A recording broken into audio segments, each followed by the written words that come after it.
This is Time Signatures with Jim Ervin, a podcast and radio program presented by the Capital Area Blues Society in Lansing, Michigan. Driving up and down these Michigan roads, yeah. And now, here he is, your host, Jim Ervin. Baby, I'm home. Well, hello there, everybody, and thank you, Parker. I'm Jim Ervin, and this is Time Signatures. It's a very, very special edition of Time Signatures, and I know y'all recognize this guy because he's been here before. Do me a favor before we get started. Go down there and click on the subscribe link so that you don't miss any episode of our podcast, and that way you'll know when we're posting good stuff, okay? Do that for me. I appreciate it. Thank you so much. My guest today is he's no surprise. He's no secret to the program. He's been here twice before, and I don't think we can ever do anything less than 30 minutes because we just get talking. But one of the things that came out in our last episode with Earl Thomas is he spoke of his role as a griot within the community and talked a little bit about his presentation that he did, kind of like a TED Talk. Well, that has transferred into something incredible. So let me go ahead and introduce you all right now. For those of you that haven't seen him before, Mr. Earl Thomas Bridgeman, thank you once again for joining us again on Time Signatures. How you been, man? I've been very well, thank you. And thank you for letting me do this. You've been a busy man. I have. I absolutely have. Most recently, I did a program with the new Jungian music school. Right. And the new Jungian music school is part of the Applied Jungian Studies curriculum at the, and I hope I get this right, Jungian School of Applied Science. Okay. You've heard of Carl Jung, the famous psychiatrist. Well, there's a university, and I believe it's in South Africa, that took on the topic of the psychology of the blues, or how the blues factored into the psychology of African Americans. Now, I'm going to interrupt you. I want to interrupt you for a minute because you stumbled upon this. This was not something. This was not something that you had been looking for. As a matter of fact, you and I spoke because I saw it also. Okay. Yeah. Before we do that, I noticed you've got an album that looks like a piece of vinyl sitting behind you on the shelf. What is that, sir? This? Yeah. That's the new Live in London album. Wow, they got here. This is actually your copy. Woohoo! It's the new Live in London. He hasn't signed it yet, but he will. I haven't signed it yet. And we did it. We finished it. And well, listen, it's available. We will make sure that we put a link. As a matter of fact, when we get done with this, I'm going to ask you for a link to put up. Okay. So that if people want to get a copy, you got a copy. You can get it on CD. You can get it on vinyl. And you can do digital too, can't you? CD. Yeah, you can do digital as well. Yeah. Okay, so you got three options, guys. And you know how it is. I support our musicians. I love our musicians. If we want to have them out there, we need to support them by buying their product. But let's get back to this story because, man, this was really cool because, as I said, I had seen this program right around the same time that you did. And then you contacted me and told me about it. So what I want you to do is flesh that story out. How did you see it? And what did you do when you saw it? Because that leads to how you got here. Yeah, exactly. Okay, so I saw the title. It said Moanin, Moanin apostrophe, the Blues. In Jungian School of Applied Science. And I thought, now what is that about? Because I know Carl, I mean, don't get me wrong. I don't know. All I know is the name Carl Jung and Sigmund Freud. Okay. The two famous psychiatrists. But I knew that this might be of interest. So I clicked on it. I went to the website of the class and I read the summary describing what they were doing, and I realized, oh my God, this summary reads exactly. This is my TED Talk right here, Right. not without such fancy words. I don't have the, I'm not a doctorate, I'm not a professor, I'm not a scientist, so my words aren't as fancy as these, but they're saying exactly what I was saying, in a nutshell. And so I clicked, so then I decided to really dive in. And what are they about? And I looked at all of the different professors that were going to speak. There were six. And I noticed that while they were all very esteemed, very well educated, PhD, a doctor of professor of this, and very esteemed. Right. There were no Black people on the panel at all. Wow. And I thought, now that's even more interesting. And then I read everybody's, bio, and I said, I'm going to write to this guy. So I wrote to the head guy, Johan. We've become very good friends. Johan's South African. He lives in South Africa. And I said to him, I can't remember exactly what I said, but it was something to the effect of, while I'm very impressed that, that this, esteemed group of people would take on this topic, the psychology of the blues and how it factors into the lives of Black people, I'm a little disappointed that you don't have any Black people speaking. Well, as it turns out, I said, I'm doing a TED Talk, and I described my entire presentation. And I said, and I would like to throw my hat in the ring. And I applied for the job and I got it. And so I was speaker number 7. So I basically closed the entire program. Yeah, And I because listened this started back in October, yeah? yeah, I think so. Yes. Late October, yeah. Late October, yeah. Yep. And I just did the last one, I think a week ago, 2 weeks ago. And I watched all of the different presenters and they all did great. I only took issue with one of them. I won't say what it was, but she said some things that were very, she didn't know, she's just talking out her ass. If you don't, pardon my French, she didn't know. She said a lot, but she was way off base. But I decided not to, I didn't challenge it or anything. It's like, because everybody had their presentation. I Right. thought the best way for me to challenge it is to present my own presentation.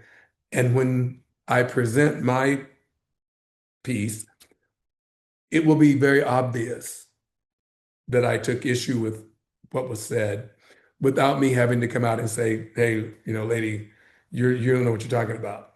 I didn't say that.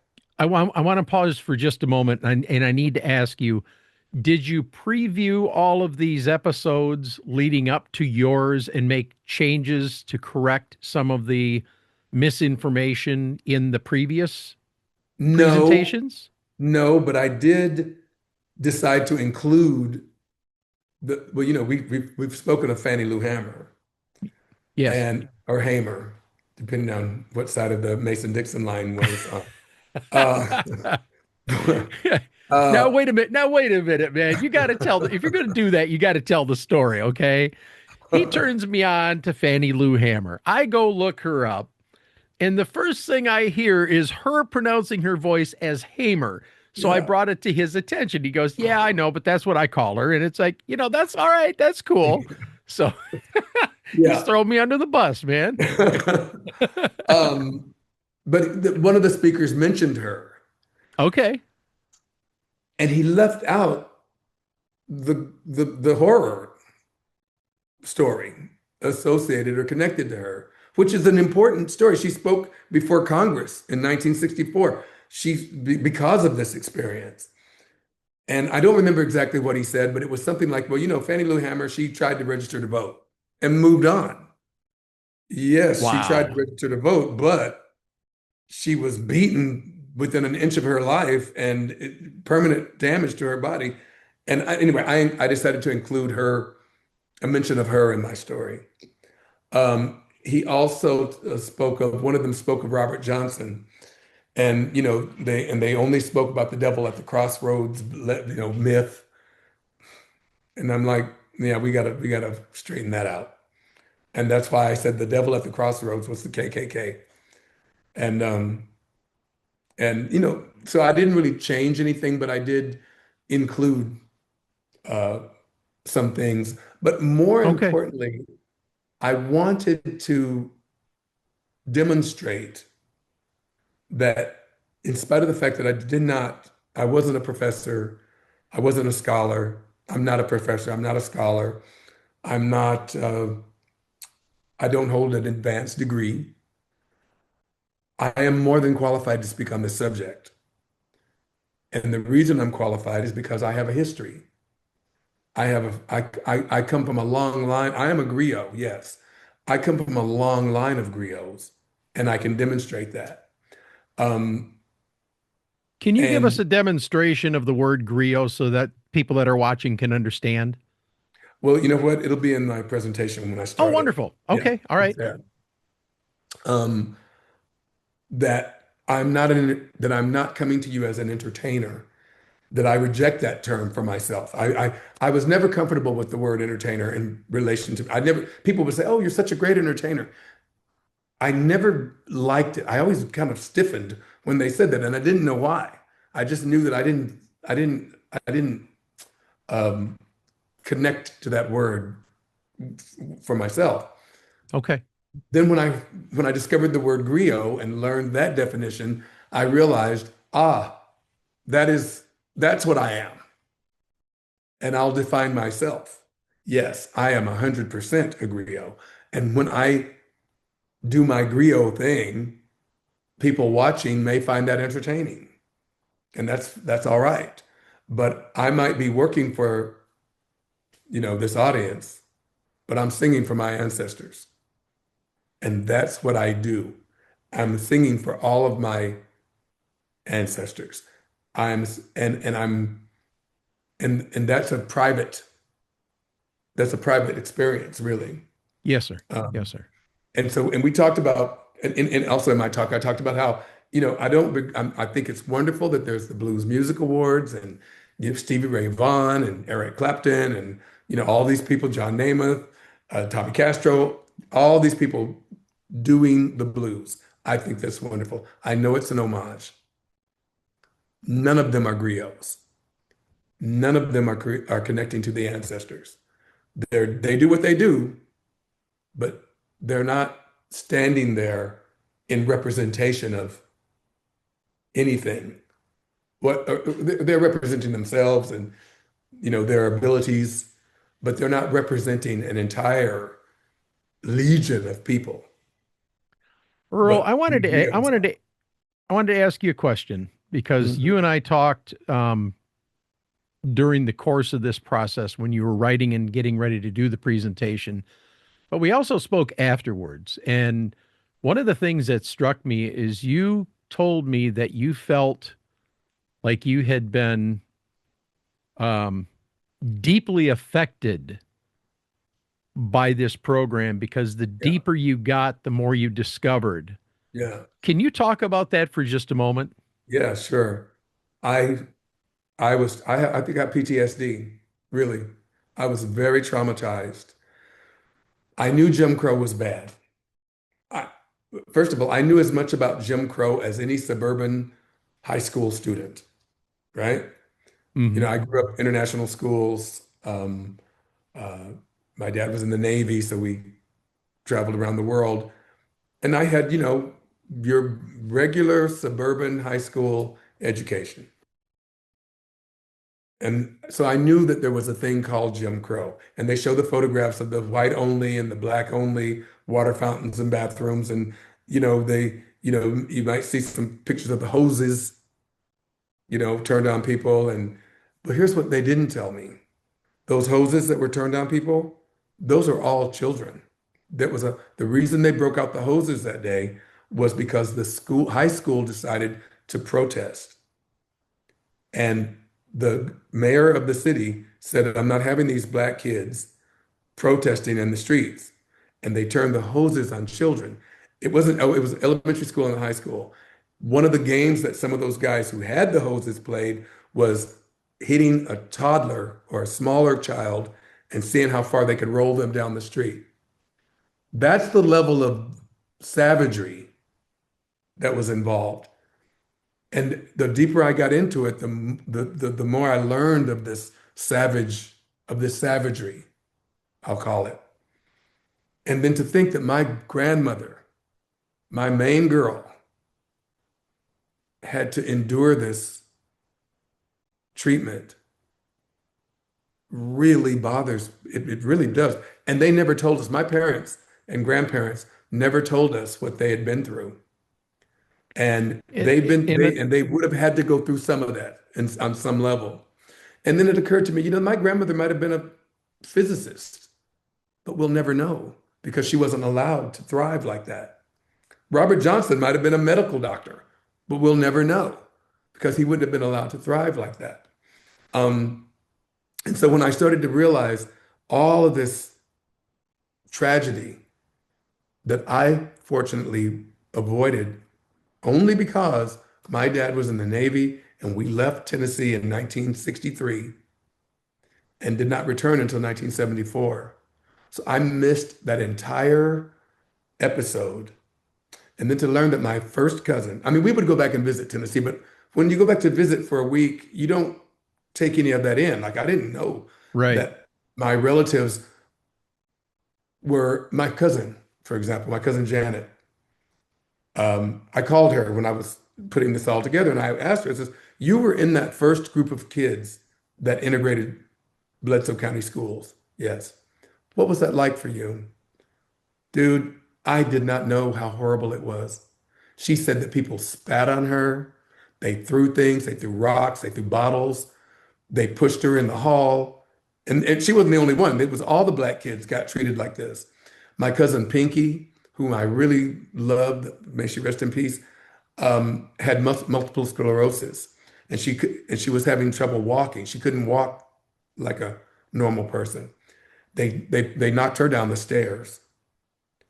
And she never went back to school after that. And to learn that my cousins and aunts and uncles and grandparents and parents, that they had gone through all of this.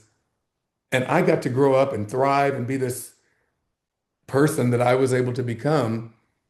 And it's because I didn't have that trauma on me that I became such an extraordinary human being. and I have to tell you, the deeper I get into this discovery phase that I'm in, from Fannie Lou Hamer to the Jim Crow era, you've given me some books to read and I'm reading them. Yeah, thank you for that. I can't possibly understand the depth of what your ancestors went through. I can't. Right. Nor can I. I mean, I can. As a person who is empathic, it breaks my heart because I could never imagine treating any of my children or anybody else's children for that matter as these people did. Yeah. And I've said this before. We in the United States claim to have a higher moral value in so many areas, and yet all evidence to the contrary. I mean, look what they did to the Native Americans and the African Americans with slavery and whatnot. It's been hard for me to sit back and read and witness some of this stuff. It really has. And I mean, thank you for exposing me to this. Because if I'm going to do something, if I'm going to do a program about the blues, I damn well better dig deep enough to understand. Like you've so poignantly said, if you don't know who Fannie Lou Hamer is, you can't talk about the blues. You said that. This is what I'm saying. Go ahead. Yeah, go ahead. No, go ahead. I was going to say, because I too, I didn't grow. Okay, my parents never told us about this. Yeah, you were guarded. You were guarded from that, weren't you? I was guarded, and I mean, to grow up on military, we lived on base from the time I was 3 years old until I Yeah. was 14 years old. And living on base, you're in a bubble. Now, had we lived in town, I would have probably experienced some of this. But you're on base with black people, white people, Guamanians, Filipinos, Japanese, Chinese. I mean, I grew up in this melting pot environment my whole life. So I Yeah. was, and nobody ever said that you can't do this because you're black. Never once did that ever come into my psychology. So I grew up and thrived. And and I'm not to say that my cousins didn't thrive. They all did well. They did, as well as they could, but I really thrived, really. And I know that the only thing that separates us is the fact that my parents took us away in 1963, the height of the civil rights movement, Sure. 63 to 74. I never got any of that messaging, never got that narrative. Um, and I didn't, here's the thing, the reason why I've been so traumatized because nobody told me. I only learned that my cousin had been through all of this like 2 weeks ago, that she had been so horribly mistreated. And you know what? It still affects her today. When she was talking about it, she became emotional. Um, and we both did actually. When she talked about my cousin Pinky, you you just don't know. I mean, I did not know that Pinky had been treated that way. So then you think about an entire people, a people who were given this. You go out in this field and pick this cotton or you die. Because that was really it. And every once in a while, somebody might escape. People talk about the Great Migration. Yeah, a lot of people left, but it wasn't like they went to Chicago or they went to New York and, enrolled at Harvard or Yale or Princeton. It wasn't like that. No, All because they did was just stop sharecropping and go do something else that was maybe beneath their abilities in reality. and as we've spoken before, I wish I could remember who it was that told me this in an interview. They said that when they were up there performing in Chicago, Mm, they were behind a curtain. They could not be on the stage in front of the audience. They were sequestered behind a curtain to perform. mm, yeah, And I just look at, there's no nice way to say this. We were some real sons of bitches back then. You know, yeah. I hope that we've learned our lesson. Um, and I we think need, I think we're evolving. Yeah, a little bit. well, Earl, I That's want tough. to, I want to turn the floor over to you and let you give your presentation if you would do so, because I know that you said that that was something you wanted to do. And we are recording for posterity. We're going to make this available free of charge for people because people need to see this. People need to learn. People need to understand. And I'm telling you from the bottom of my heart, I'm not saying this because you're here. I'm saying this because you have put me in a position where it's made me understand and made me want to learn Right. and get Right. that history so that I can speak eloquently of it. Okay? Well, and that was my reason we've had many conversations. Yes, sir. I respect what you do. I really do. And I think Thank you're you. like I call you, you're like the Oprah Winfrey of the blues because you do a great interview, man. Thank you. And this is Uh, unscripted today, so this is yeah. all off the cuff. This is just you. It's two friends talking. That's what Yeah. this is. It's two friends talking. But as I was saying, if you're going to be a voice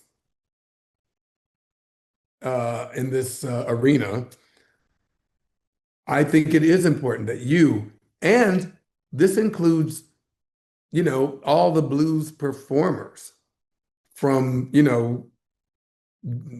Derek Trucks on down, right? Yes, sir. Or from Joe Bonamassa on down. I'm talking about in popularity contests here. Uh, if you're going to do this music, you really should know what it's connected to, rather than just go listen to some albums and mimic or imitate or interpret what you hear coming off of these albums. you should know what those albums, where they came from, where'd that music come from? What does that music represent? Know that Black music, if you will, especially of a certain era, was literally the only free speech, the only free self-expression they had. It wasn't like B.B. King could go down to City Hall and lodge a complaint. Okay. He couldn't Yeah, do he'd have it. been lynched. Yeah, exactly. Yeah. And so, you know, and then so I just think it's important. I think it's important. And and whatever comes of my talking about this and presenting this, my ancestors know that I'm representing them and I'm Yes, speaking on sir. their behalf. And I'm proud of that. I'm very, very proud of that. Now, I'm going to try to set this up. I don't know if it's going to work. So you let me know. I'm going to share the screen now because this Zoom thing is all new to me. So you should be able to see I my sure can. opening page, The Blues, an unintended consequence of Jim Crow. And the devil at the crossroads was the KKK. Um, I say that because had there been no Jim Crow, there would have been no blues. Africans' language and culture is a musical language and culture. When you hear Africans speaking Swahili or their language in their different languages, there's a melody in that language.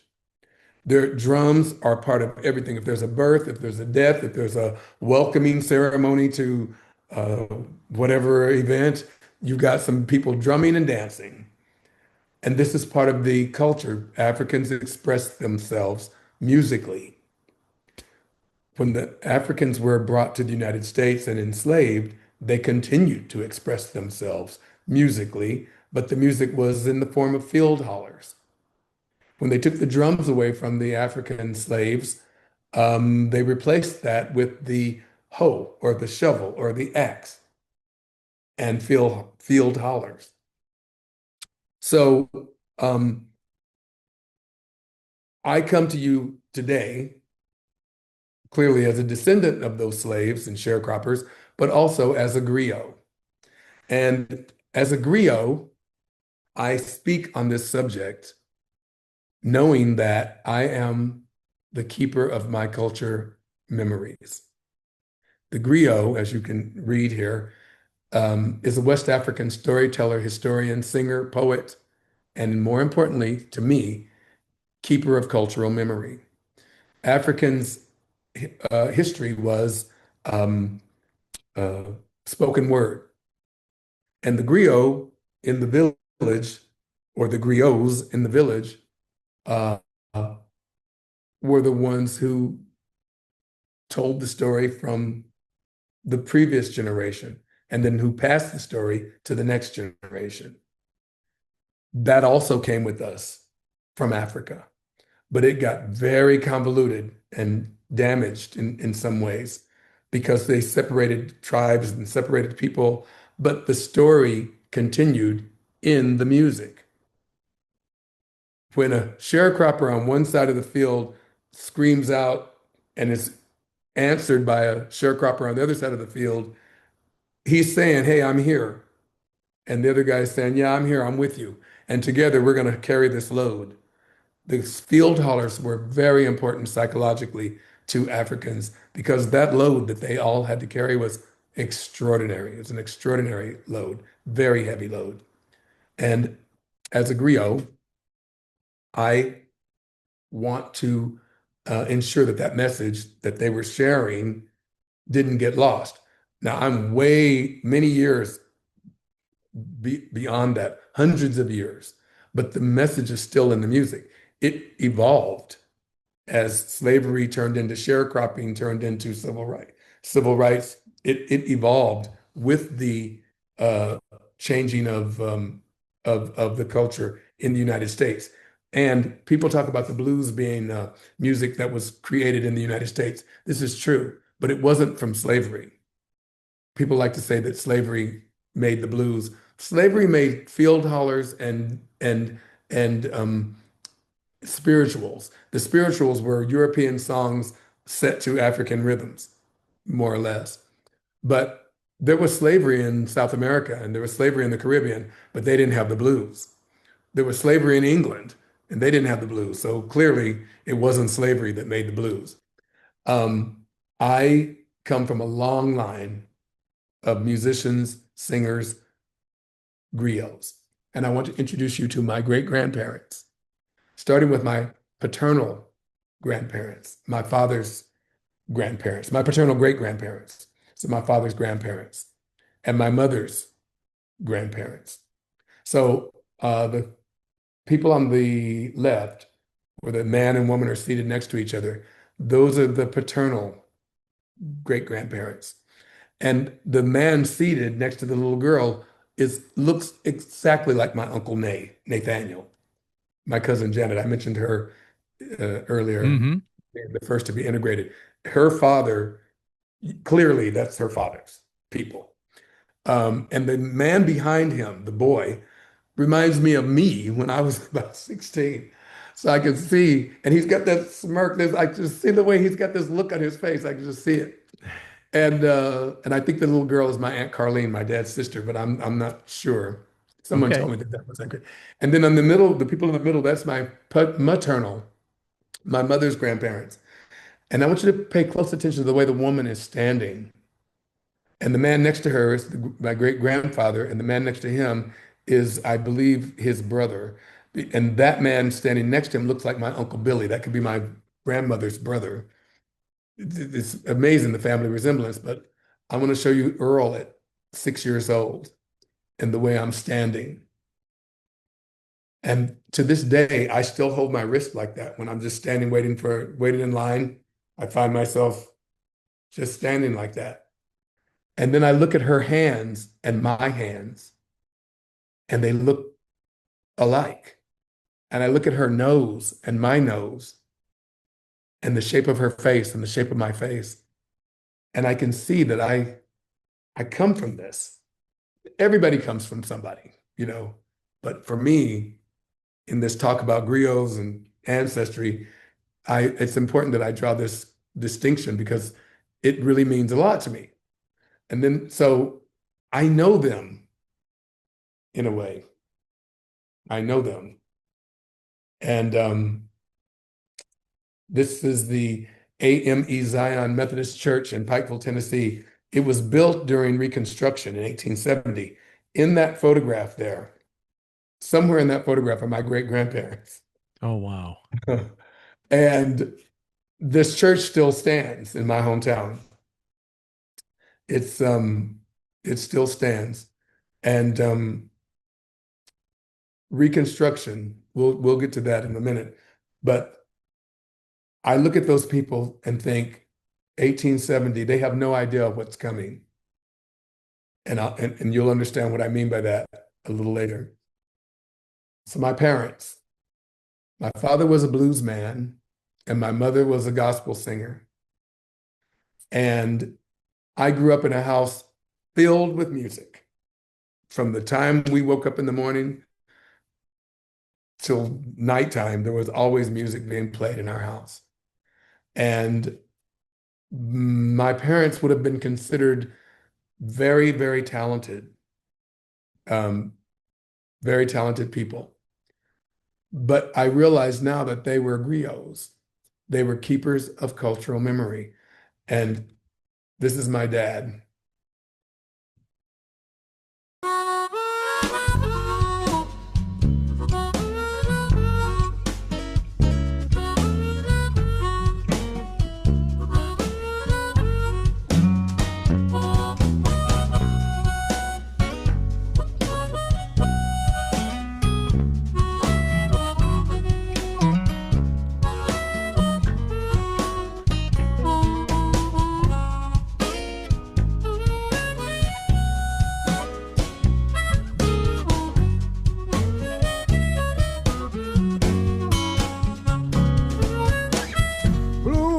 feeling.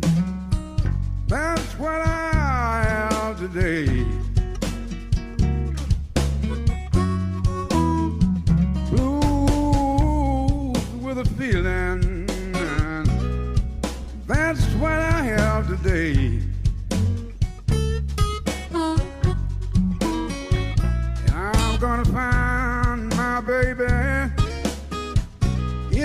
headaches all night and day.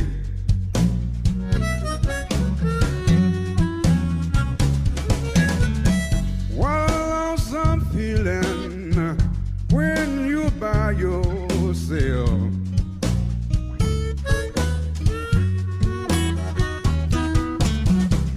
What a lonesome feeling when you're by yourself.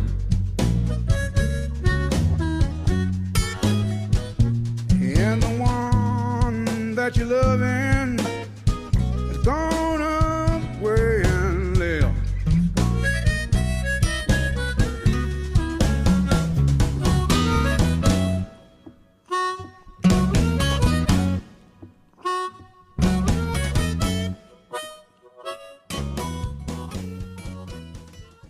And they made me. So I was born into this music. Yes, sir. I didn't always know this. I mean, I could always carry a tune, but I never thought of myself as really becoming, I didn't know that I was going to become Earl Thomas. My father used to say to me, you know, that voice of yours, that voice will take you around the world someday. And I thought, dude, and he would make me sing for his friends and stuff. And I used to hate that. I just hated that. I remember one time he woke me up at like 2 o'clock in the morning for him and his drunk friends. And I had to sing, I was born in a dump. My daddy died and my mama got drunk. Or standing here all alone in the middle of Tobacco Road. And I had to sing that for his friends in the middle of the night. Wow. I would have been about 6 or 7 years old. And I discovered Earl Thomas again by accident. I was just in college, in the dormitories. The guy pulled out a guitar. I knew the song. I sang along.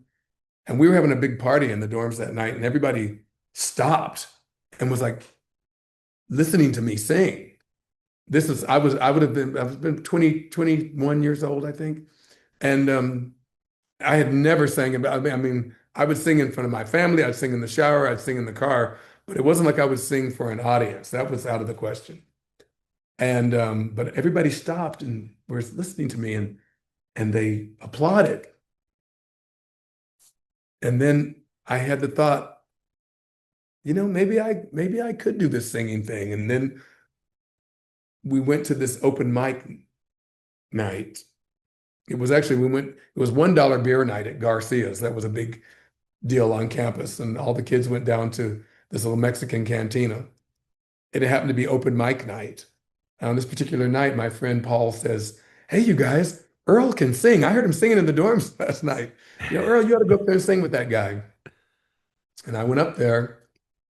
I mean, they had to talk me into it. And, you know, in fact, I was like, you got to buy me another beer and I'll do it. So anyway, I went up there and sang. And that night I learned about stunned silence. I finished the song, no applause. Everybody was just sitting there staring. And I thought, oh my God, I didn't do a good job. And just as I was getting ready to walk away in shame, the entire place just erupted in applause. Wow. And that took me to a place that I'll talk about a little later when I had the near-death experience, the one that connected me 100% to my ancestors. And I'll get to that. But before I do, I became Earl Thomas. And I got to meet a lot of famous people. And I found out that perhaps this music thing was something that I was supposed to do. That's me on stage with B.B. King and Gladys Knight in Switzerland. And these are all my idols: Ike Turner, Les McCann, Albert Collins, Joe Louis Walker. Wow. Very, very special people to me. And they were very much my mentors in this game. And I sing the blues. That song changed my life. That's the song that I wrote as an observer. I'll admit, as an observer. Never thought that it would go anywhere. Didn't think about that. We just wrote the songs for this album for our school project. And we followed the instructions in the book to the letter, actually.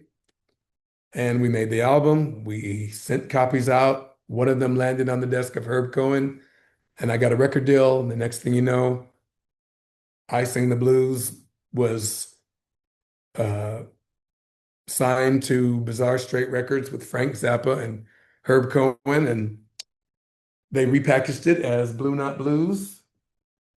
And Etta James found my song. And that's about I'll do anything that you want me to do. There ain't nothing, baby, I wouldn't do for you. If you want it bad enough, it's catch can. If you want it hard enough, I'll be your man. Yeah, and I sing the blues. Yes, and I sing the blues. And that started my entire songwriting career. And as you can see, I've been very fortunate to have had my songs recorded by Etta James and Solomon Burke, Screaming Jay Hawkins, Tom Jones, Shamika Copeland, Tracy Nelson, Sarissa McQueen, Will Wild, Billy Price, Big Lou Johnson, and most recently, Breezy Rodeo. But it was Etta's reading of my song that really made the difference. To have Etta James tell me that she chose my song because she recognized that it was the real blues, not an imitation blues. Because she was saying that people were bringing her songs, but they weren't coming from a real place. They were just, oh, let me write a blues song. Before AI came along, let me just write what sounds like a blues song. She recognized that I actually was coming from that place. Mm-hmm. I was an observer, basically taking dictation. I knew what I was writing about, but Etta knew what she was singing about.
So when I hear her sing that how do you song, expect me just to sit here, man? No, I don't know. I'm having a good time. This is good stuff. Go ahead. You're good. When I hear her sing that song, it just I can imagine. It's validating, and it's how I would have sang it if I had had a life. I wrote I Sing the Blues. I was 26 years old. Wow. I was just starting out. Yeah. And my daddy did sing the blues to my mama. That was the true story. Uh, but Etta she just, well, She whooped your ass, man. she just brought my song to life. She Yes, she did. She did. brought it to Man. life. And to meet her and to hear her sing it live and to have her be so complimentary, it was really very validating. So all of this started with my near-death experience. Now this is the first time I've spoken of this in publicly, really, in this way, was for this program. And it's because he had told me about a ceremony that an African tribe does to communicate, to get in touch with their ancestors. And he talks about going down a tunnel to the light. And I was like, well, I actually had an experience like that, which apparently Carl Jung did as well. So the guy, Johann, wanted to hear about my experience. So I told him, and he really helped me connect these dots. Here they are. So I fell over a 50-foot ravine on June 24th, 1982. I fell 50 feet down and I landed in a crevasse at the bottom of underneath the drainage pipe that water would come out, and it was the water out of the drainage pipe that created the crevasse. And I and I and I found myself I remember falling through the air, and then I remember hitting the drainage pipe, which was down about 10 feet. And then the next thing I remember, poof, I'm in complete blackness, but I'm not unconscious. Oh, But if wow. I opened my eyes, I was in complete darkness. And then I realized that my consciousness was separated from my body. It's the best way I can describe it. Wow. And I looked at my body in the crevasse, all mangled. And I found that uh, that I could hear and see, but all I saw was black, very, very, very dark black. And I said to myself, "Oh my God, this is what it feels like to die." And I thought, "Damn." And then the next thing I noticed, I see a light, like up to my left, and I have this overwhelming feeling that I've got to go to that light. And I did, in this sort of astral body. I find myself going toward the light, but I realized as I'm getting into it that I'm in like a tunnel, what I thought was a tunnel. And then I realized that, wait a minute, this isn't a tunnel. What it is a line of all of my ancestors on either side of me. And I recognized all of them. I Wow. saw all of them.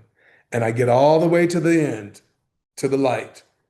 And I noticed that there's a spot here, which was supposed to be for me.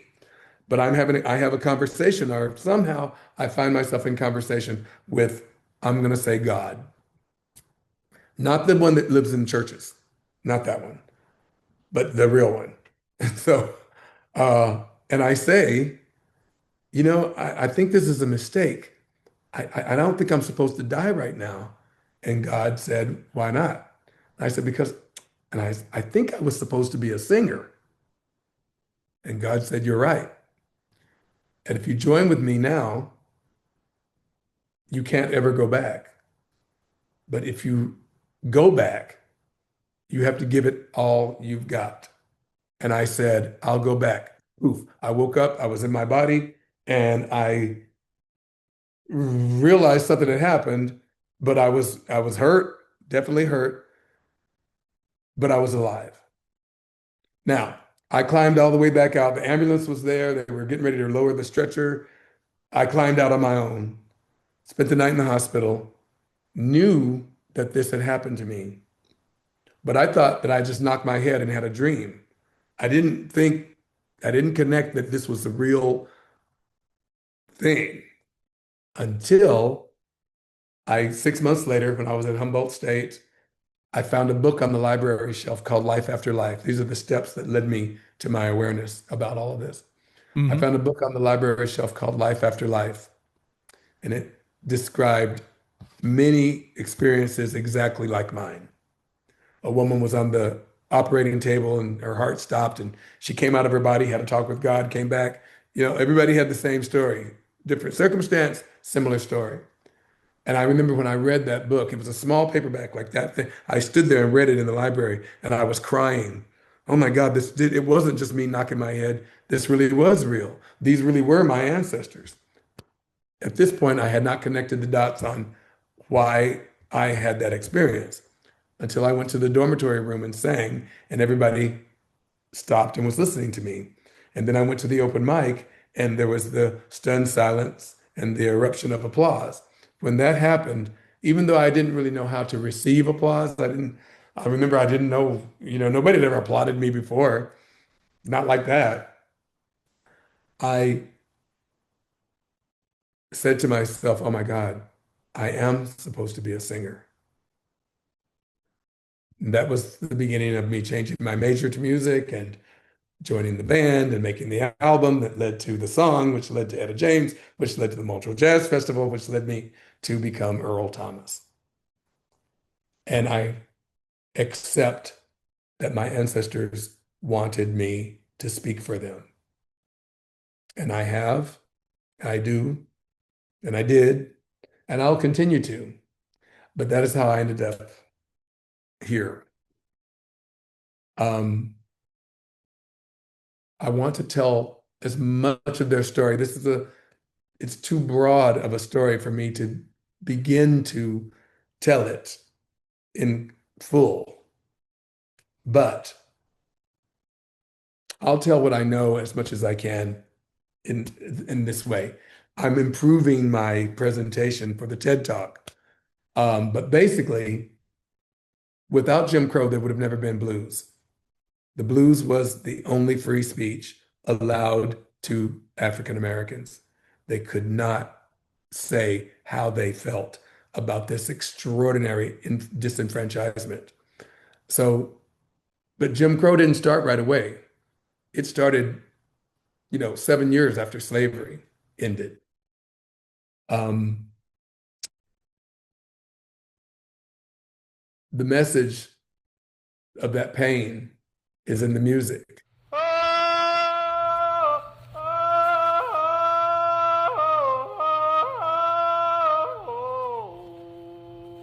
I won't be here long.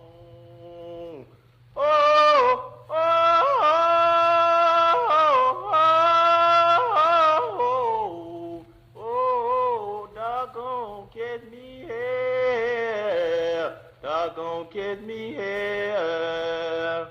Oh, oh, oh, oh, oh, oh. So you can hear that. That's a field holler, by the way. That melody, oh, oh, oh, oh, I ain't gonna be here long. That requires a certain history. Um, how do I say this? Joe Bonamassa couldn't do that. Okay? Couldn't.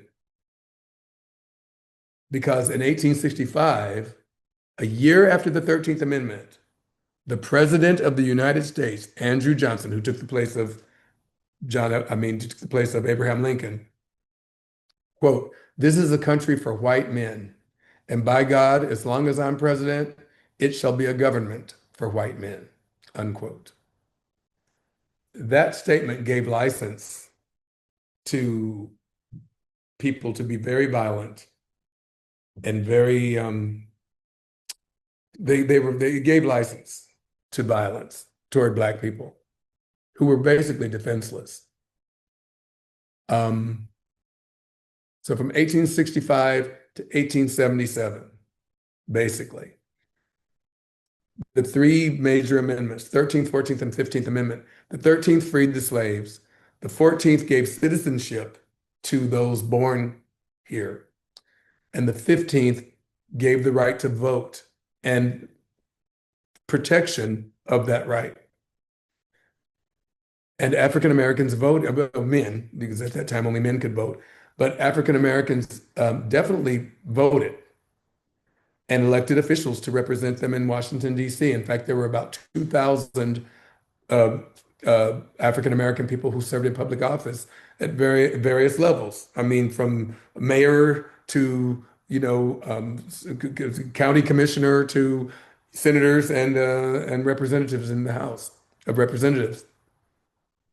But the backlash was severe. Okay, it really was, and by the way, that's when the Ku Klux Klan really got busy, and they were not playing around. They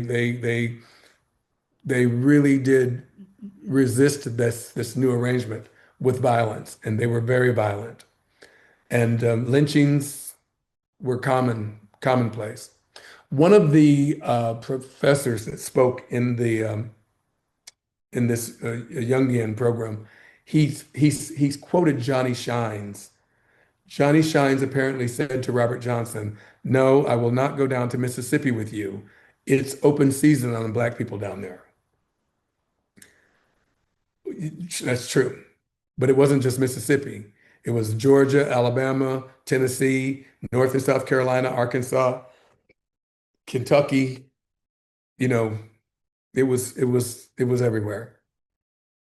It was horrible terrorism directed toward black people. Um, and okay. Um, I'm not sure what's happening with my, oh, there it is. In 1877, and I showed you the photograph of the church in my hometown built, that was 1870. So that was during Reconstruction. And at that time, black people could vote and had civil rights. They had to be protected by the federal troops, but still, they were able to pretty well function and grow in society. But in 1877, President Rutherford B. Hayes removed all federal troops, which ended the protection of black people. And that was the beginning of Jim Crow. Now, there were a lot of angles to that, which I won't go into. But this disenfranchisement and segregation began in 1877. And that is when that was actually the birth of the blues. The blues really came into, I hate to say fashion in like 1900, like at the turn of the century, but this was what brought it about. Southern states, Jim Crow laws, the segregation was not nearly, it was in every aspect of public life, and people were cruel. They were very, very cruel. And to prevent, the 15th Amendment allowed black people to vote, but what happened? Their poll taxes were created, literacy tests were implemented. There were intimidation tactics. You go to the poll, we'll shoot you. And it happened. And the lynchings I mean, there were so many lynchings. There were thousands of lynchings. And by the way, the cross burning that the Ku Klux Klan did, that wasn't just for burning cross. They burned people at that cross as well. I mean, that never gets discussed. But blacks were not permitted to vote for another 100 years almost. And but there were a few black people in Congress. One, up around 1900, there was one. But the government sanctioned mistreatment has to have had some psychological effect on these people. As I said, Robert Johnson might have been a, physicist. but we'll never know because he wasn't allowed to be that. The lynchings. I can't think of anything a more powerful message that can be sent than by lynchings. Lynchings and burning people. That sends a powerful message. But they only started keeping records in 1882. The lynchings began in 1865. So, for, 17 years, there was no record keeping.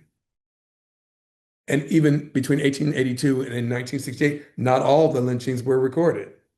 There were plenty of lynchings that never got recorded.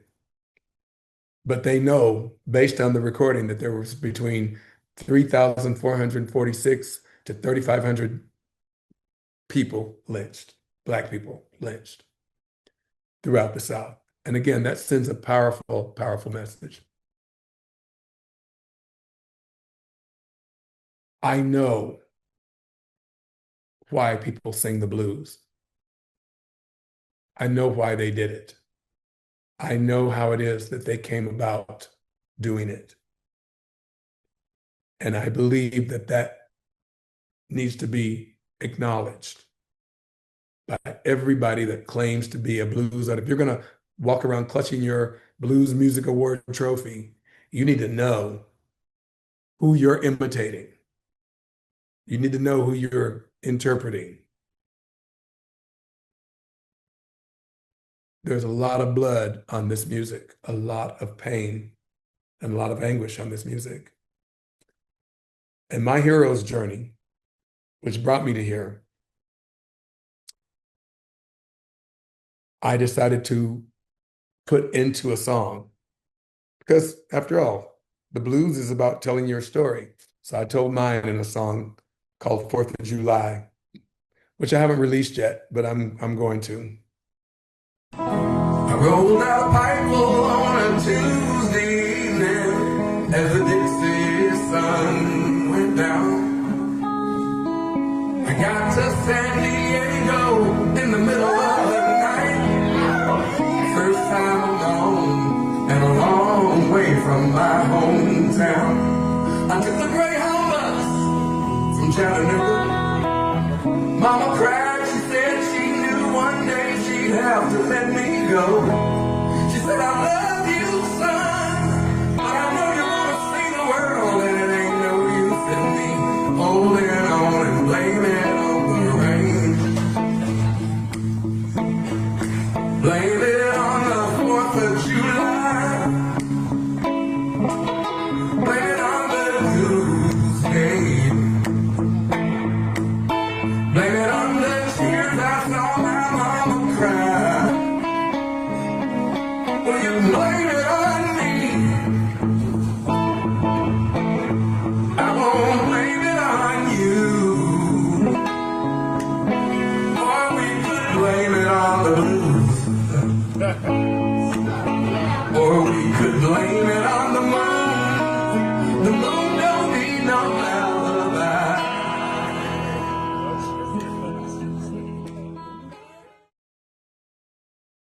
Wow. So I left home at 17 years old.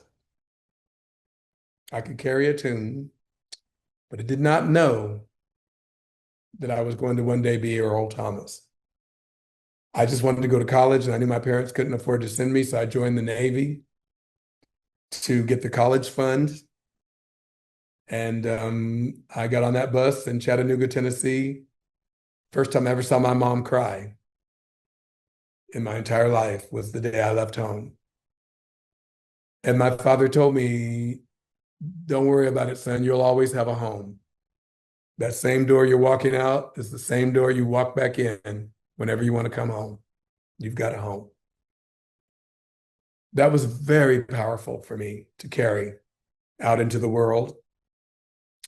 And I did go out into the world, and I was very successful.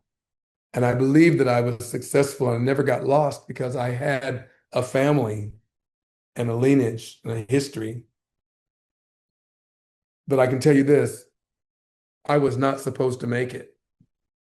I was supposed to be working in that chicken factory or working as a laborer for white people in my hometown. But I did make it. And I believe it's because of my ancestry. I've had the support of my ancestry, the support of all of my people all these years. And they wanted me to speak for them. And I did. And I am an unintended consequence of Jim Crow. That's my presentation. Wow. It's good stuff. You told me in our previous discussion that you are your ancestors' greatest. Oh, their wildest dream and the most vivid imagination. Thank Yeah. you. Thank you. That should be part of that presentation, because truly, coming out of Jim Crow era the way you did, I mean, you came through unscathed, where many, many, many Most. were, yeah, were deeply affected Yeah. by the things that happened. Yeah. And again, this isn't about, trying to curry favor or anything like that. This has been, for me, it's been an education. But I remember the day you told me that if you're gonna claim to be a historian of the blues, you better know the history of the blues. Yeah. And Most people think of the blues only on the entertainment value of it. They think of, B.B. King and Muddy Waters and all that. They don't know, and I see these posts on Facebook all the time. Oh, they're so cool. There's a picture of Howlin' Wolf, B.B. King, and Muddy Waters. Mhm. And somebody wrote, "Oh, you couldn't be any cooler than these three cats." Dude, those three guys came from the most horrific circumstances you've ever seen. They weren't trying to be cool. They were just trying to survive. And let me tell you something else. Yeah. Muddy Waters, Howlin' Wolf, B.B. King, they never made the Rolling Stones money for their music. No. You know what I mean? Yeah, They I did all do. right, I'm sure, but the Rolling Stones are gazillionaires. And all the Rolling Stones are doing is just, doing their imitation of Muddy Waters in a way. And which is an homage. Please No, don't no, I get it. misinterpret me. It's an homage. Yeah. I don't want anybody to ever think that I'm like, criticizing this. I'm not. I just Well, think and it's important to say. and I remember watching a documentary on B.B. King, and he talked about that he left the South to go and start his musical journey, but he had broken or whatever He the had tractor wrecked a that he was tractor. driving. Yeah. Yeah. And he was genuinely afraid that he was going to be killed. Yeah. And, I mean, that's the world that existed back then. Exactly. And people don't know that. There was the guy, I can't think of his name, but he was the young guy that was killed. He was speaking, Charlie Kirk, is that his name? Charlie Kirk, yeah. Yeah, I didn't know anything about him, but I did a little bit of digging, and I saw that he apparently had said that the civil rights movement was a mistake or was an error of some kind. And I remember thinking, my goodness, he is too young to know how bad it was before that was implemented. He doesn't have any idea how bad it was. Most of us don't know how bad it was. And in B.B. King, at the time B.B. King wrecked that tractor, it was really bad. Did you ever see the movie called The Help? I did not. That can give you a decent idea of that time and how it was for Black people in the South, or anywhere for that matter, even in Chicago, or like you could be a millionaire in Manhattan, or I'm sorry, in Harlem. Let's say you own a business that, you're a millionaire, you live in Harlem. You can't move to Scarsdale back in that time. They didn't care how rich you were. You moved to Scarsdale, there's going to be a mob at your house.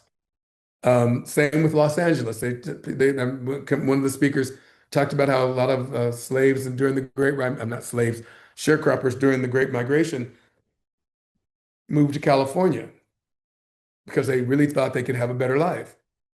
Well, yeah, maybe comparatively better than, Mississippi, but you couldn't live in Beverly Hills.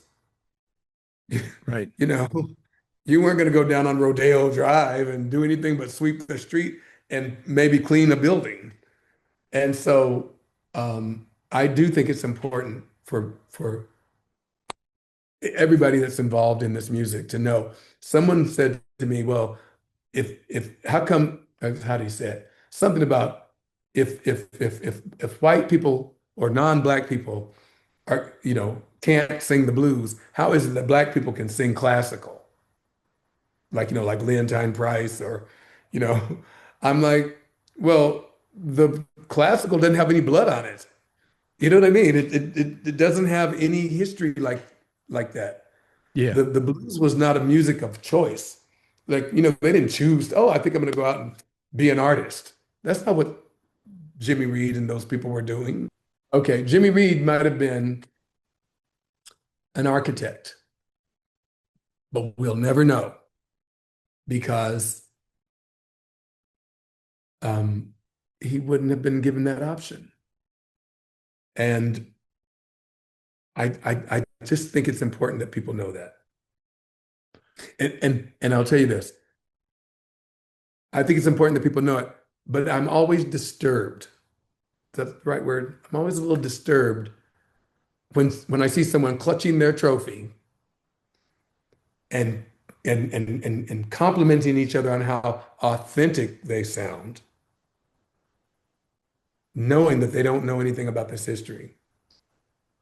I find that that it makes me feel uncomfortable. Well, I here's my take on this. yeah. This presentation that you gave today, I think is required learning. Honestly, I think it's something that I'm hoping we can take viral. Because people that are in the blues, the bottom line is white America is never going to understand what Black America went through during the Jim Crow era, period. Never. They can't possibly. But if they have a little bit of understanding, if they have a little bit of education, compliments of you and others in your position. Yeah. Honestly, Earl, I think that this is time well spent being able to present what you have done today. Well, I'm honing it. I'm pulling it together. No, I think you've done an admirable job, if I can say so. Thank you. I was here for the first run through the TED Talk. Exactly. Okay, you come a long way, baby. Yeah. I'm getting it together. It's kind of like writing a song in a way. Now you understand why I felt it necessary to retire. I could no longer, I was never vying for a blues music award. That's out of my, if somebody were to come along and say, "Hey, Earl, you've been nominated," I would not accept. I couldn't. It wouldn't be something, that's not something I ever desired. But I was in the arena with those who were vying, right? I was hustling the same gigs as Tommy Castro and John Namath and all the rest. And when this sort of reality came to me, let me get this light better. I'm sorry. You're good. I realized, dude, I'm a fraud. And I know that word is a heavy word, but I was. I'm not saying that those who continue in the genre. You're saying what you felt. I'm feeling that felt about Earl Thomas yourself. Bridgeman Jr., I am a fraud. I'm standing up here demonstrating my ability as a singer, Um, and I didn't feel none of that pain. I didn't ever experience any of that. I couldn't deliver the message in the music. I couldn't deliver the melody and keep a straight face. Do you get my meaning? I do, but I want to say something to you because when you were doing the presentation, I remembered you talking about your retirement Hmm. from performing. I Hmm. don't think it was a retirement, Earl. I think it was a reset. Reinvention. Yeah, I yeah, I think think it so was a too. it Yeah, was a chance, it was something that you needed to go through and you needed to find your voice for what you're yeah, doing right now. yeah, Okay? And I think that rather than it being a retirement, it was just a chance to stop, reset, and come back out with your message because yeah, yeah, this is powerful, man. I don't know any other way to say this. Um, this is something that I think would be wonderful to present during Black History Month. But I think it should be out there for general consumption, which is the reason why I asked you if yeah. we could record this session because to me, it's too damn important just for me to sit here and listen to for my own edification. Yeah. I think this is something truly from the bottom of my heart that people will benefit from if they give the time and watch the presentation because I mean, you made that hour fly by, man. You really did. Well, man, again, this came to me in such I will never forget the moment I went, oh my God, this was their free speech. This was their way of expressing this horrific Yes, sir. soul pain, Yes, sir. generational. Because if you were born in 1900 and say you died in 1980, you never really saw the freedom. And you certainly couldn't do anything about it. Yeah, okay, so if you're in 1980, we have more rights and privileges, but you're already 80 years old. And it just somebody has to bring that up because again, there's no slight to the winners of these awards, but Sure. you're clutching your trophy and you don't know who Spanny Lou Hammer is or Hamer, you you need to know who she is. If you here's one. Only the black people watching this are going to get this. If you didn't have your little knees and elbows greased on Easter Sunday, you cannot, in all honesty, call yourself a blues man. Period. That's an Earl Thomas original quote. But only the black people will get that one. Well, Earl, So you can I ask one of your black friends. Tell him I said that and see what he says. I have to tell you, um, I love and appreciate you more and more every time we speak because we have developed a true friendship on many Sure, levels and a I agree. relationship as contemporaries or however you want to put it, but you've always brought an education to the table. And from the bottom of my heart, I want to thank you for that. Thank you for presenting this. And as we get ready to close here, I would like you to share um, links that you'd like to send people to. We'll include those in the information piece of this episode. And I want you to know on the record, um, well, two things. First of all, do I have your permission to air this with the music that you have presented? Yes. Okay. Secondly, I want to return the favor and I want to give you permission and authorization to share this episode wherever you want. If you want to put it on a website, if you want to put it on your Facebook page, whatever you want to do with this episode, it's that damn important. You Wow. have Well, my thank full you.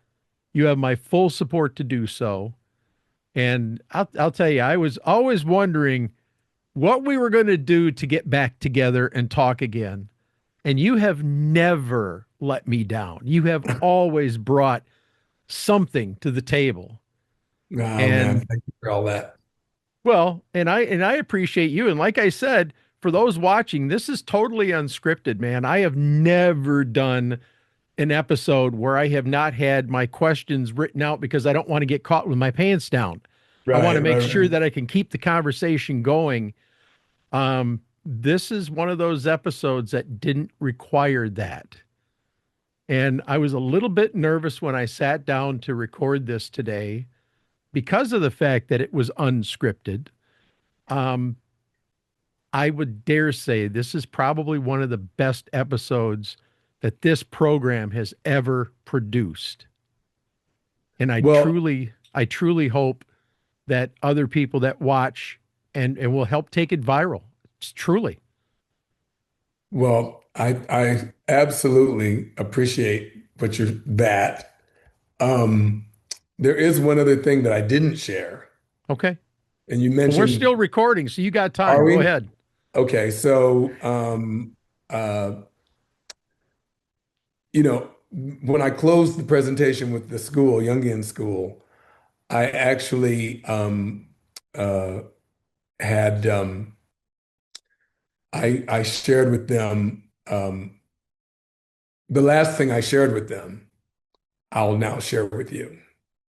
So can I go back to sharing? Please. So this was it. So my hero's journey led me to one of the greatest events of my life. And that was this night in London at Ronnie Scott's Jazz Club. Ronnie Scott's is world famous for being, I mean, everybody in the music business who is anybody has played at Ronnie Scott's. And I mean, literally everybody. And I am no exception.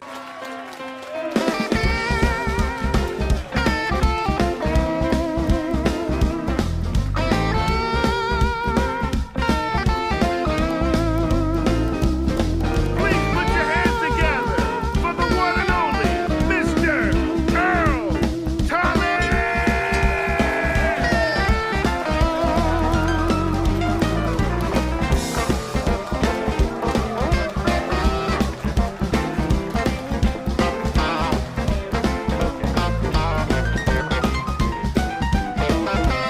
Jesus met the woman at the well.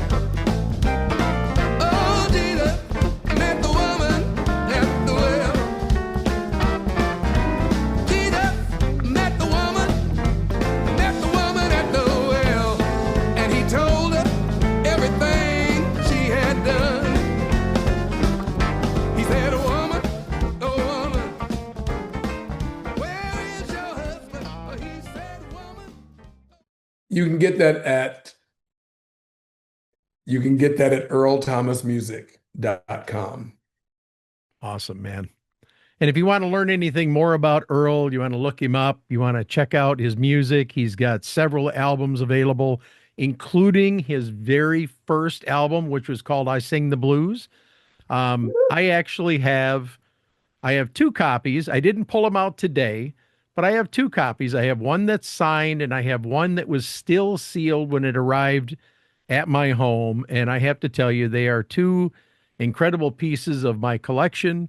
And it's no wonder that for people that don't know the story, this was a college project with him and one of his buddies, one of his study mates that put this album out and totally changed his life trajectory.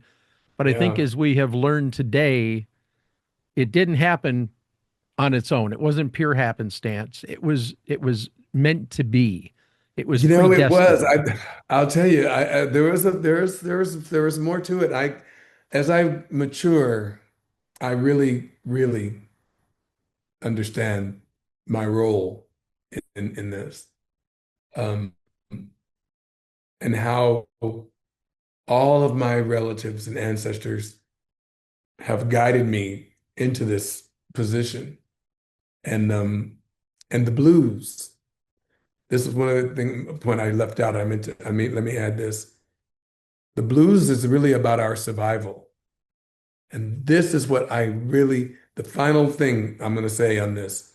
Okay. When you're clutching your blues music award, I want you to understand that the blues represents the survival of Black people in a system that was designed to destroy them. We survived. And because we had this music to express, we survived. And you need to know that. That's Earl it. Thomas, it has been a pleasure, my friend. Thank you so much for joining me today you.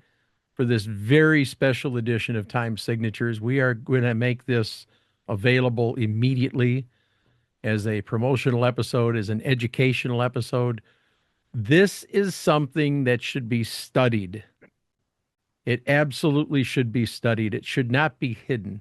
It should be studied. And I can't tell you how much I appreciate having you on today. Thank you so much. My pleasure. And thank you. Well, that wraps up this edition of Time Signatures. Once again, my esteemed thanks to my good friend, man that I have come to love and appreciate, Mr. Earl Thomas Bridgeman, but also to you, for without you, none of this would be possible. Jim Ervin reminding you, keeping the blues alive is everyone's responsibility, but preserving the history of the blues, one story at a time, is my mission. Until next time, so long, everybody. This has been Time Signatures with Jim Ervin, presented by the Capital Area Blues Society in Lansing, Michigan. For more information on cabs, visit capitalareablues.org. You can find this episode and past episodes at lcconnect.org. The Time Signatures theme song, Michigan Roads, is used by permission and was written by Root Doctor, featuring Freddie Cunningham. You know I'm trying, baby, driving up and down these Michigan roads, yeah. Until next time, keep on keeping the blues alive.